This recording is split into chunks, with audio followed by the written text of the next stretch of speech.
Romantic হয়ে একে অপরের অনেকটাই কাছাকাছি কথা ও অগ্নি। মুকুট চুরির আসল রহস্য বের করার জন্য উঠে পড়ে লেগেছে কথা আর অগ্নি। আর এই ব্যাপারে তদন্ত করতে গিয়ে অবশেষে আসল সত্যটা জানতেই পারে যে মুকুট কোথা থেকে বানানো হয়েছিল, কে এসে বানিয়ে নিয়ে গেছিল।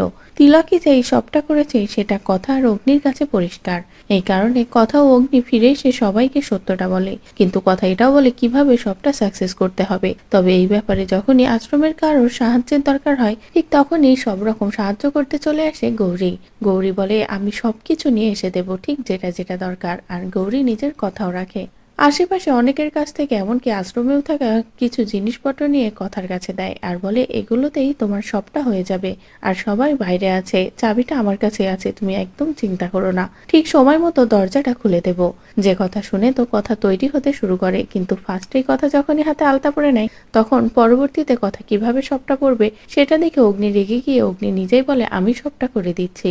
বলেই অগ্নি কথা শাড়িও পরিয়ে দেয়, কখনো বা চুল বেঁধে দেয়, আবার কখনো পায়ে আলতা। কিন্তু শাড়ি পরাতে গিয়ে ভীষণ কাছাকাছি চলে আসে কথা ও অগ্নি, অনেকটাই রোমান্টিক হয়ে পড়ে দুজনে। এদিকে কথা তো অগ্নির প্রতি পুরো দুর্বল হয়ে পড়লে তখনই অগ্নি বলে নিজের প্ল্যানটা যেন আবার ভুলে যাস না, কাজে মনোযোগী হ। তারপরে আবারও দুজনে ব্যস্ত হয়ে পড়ে। তো বন্ধুরা, অবশেষে তো সবটাই সম্ভব, কথা তো পুরো তৈরি প্ল্যান সাকসেস করতে। এদিকে কথাকে তো মা আনন্দের রূপে দেখে পুরো ভয় পেয়ে গেছে তিলক। তাহলে কি সবটা স্বীকার করেই ফেলবে, মেজমার নামটা বলেই ফেলবে? আর এমনটা হলে সেটা দেখতে তোমাদের ঠিক কেমন লাগবে কমেন্ট করে জানাও। পরবর্তী আপডেট পেতে চ্যানেলটি সাবস্ক্রাইব করো।